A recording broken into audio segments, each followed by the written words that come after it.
ഇന്ന് ഞാൻ കാണിക്കുന്ന ഐറ്റം കുറേ ആയിട്ട് ട്രൈ ചെയ്ത് നോക്കണമെന്ന് ആഗ്രഹിക്കുന്ന ഒരു റെസിപ്പിയാണ് കേട്ടോ. കണ്ടപ്പോൾ തന്നെ വായിൽ വെള്ളം വന്നിട്ടുണ്ടായിരുന്ന ഒരു റെസിപ്പി കൂടിയാണ്. അപ്പോൾ ഇതെങ്ങനെയാണ് ചെയ്തെടുക്കുന്നതെന്ന് നോക്കിയാലോ. നല്ല മധുരവും എരിവും ഒക്കെ ഉള്ള ഒരു അടിപൊളി ഐറ്റം. പൈനാപ്പിൾ വെച്ചിട്ടാണ് റെഡിയാക്കി എടുക്കുന്നത്. അപ്പോൾ പൈനാപ്പിളൊക്കെ കയ്യിൽ കിട്ടുന്ന സമയത്ത് ഒന്ന് ട്രൈ ചെയ്ത് നോക്കാം കേട്ടോ. അപ്പോൾ പൈനാപ്പിൾ ഇതാ ഈ ഒരു രീതിയിൽ നീളത്തിലൊന്ന് കട്ട് ചെയ്തെടുത്തിട്ടുണ്ട്. ഇനി അതിലേക്ക് നമുക്ക് മസാലപ്പൊടികളൊക്കെ ഒന്ന് ചേർത്ത് കൊടുക്കണം. ആദ്യം നമുക്ക് കുറച്ച് ഉപ്പ് ചേർത്ത് കൊടുക്കാം. ഒരു 1/4 ടീസ്പൂണിൻ്റെ അടുത്ത് ഉപ്പ് ചേർത്ത് കൊടുത്താൽ മതി കേട്ടോ. പിന്നെ അതിലേക്ക് നമുക്ക് വലിയ ജീരകം പൊടിച്ചത് 1/4 ടീസ്പൂൺ ചേർത്ത് കൊടുക്കാം. 1/2 ടീസ്പൂണ് കുരുമുളക് പൊടി ചേർത്ത് കൊടുക്കാം. കുരുമുളക് പൊടി ചേർക്കുന്നത് നിങ്ങളുടെ എരിവിനനുസരിച്ച് ചേർത്ത് കൊടുക്കുക കേട്ടോ. പിന്നെ ഞാൻ ചേർത്ത് കൊടുക്കുന്നത് കാശ്മീരി മുളക് പൊടിയാണ് കേട്ടോ. നോർമൽ മുളക് പൊടിയല്ല. നമ്മൾ എരിവിന് കുരുമുളക് പൊടി ചേർക്കുന്നുണ്ടല്ലോ, പിന്നെ നല്ലൊരു കളറും കിട്ടും, ചെറിയൊരു എരിവും ആ രീതിയിൽ കിട്ടാൻ വേണ്ടിയിട്ടാണ് കാശ്മീരി മുളക് പൊടി ചേർക്കുന്നത്. അത് ഞാൻ 2 ടീസ്പൂൺ ചേർത്ത് കൊടുക്കുന്നുണ്ട്.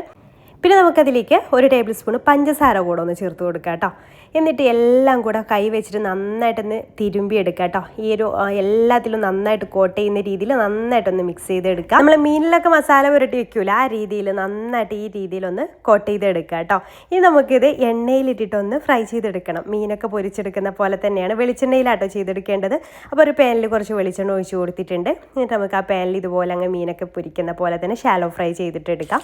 അപ്പോൾ എല്ലാം ഇങ്ങനെ നിരത്തി വെച്ച് കൊടുക്കാം കേട്ടോ. നമുക്ക് കുറേ സമയം വെക്കേണ്ട ആവശ്യമൊന്നുമില്ല കേട്ടോ. ഒരു ഭാഗം ജസ്റ്റ് ഒന്ന് മൊരിഞ്ഞ് കിട്ടിയാൽ ചെറിയ തീയിലിട്ട് കൊടുക്കുക കേട്ടോ.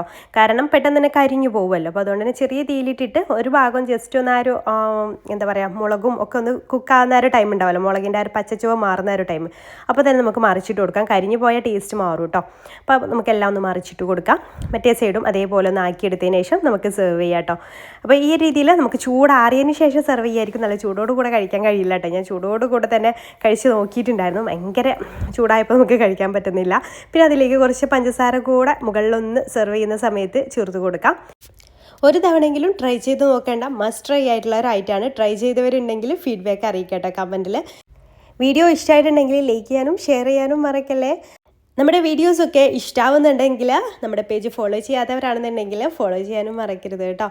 ഇൻഷാല്ലാ പുതിയ റെസിപ്പിയായിട്ട് അടുത്ത ദിവസം കാണാം. താങ്ക്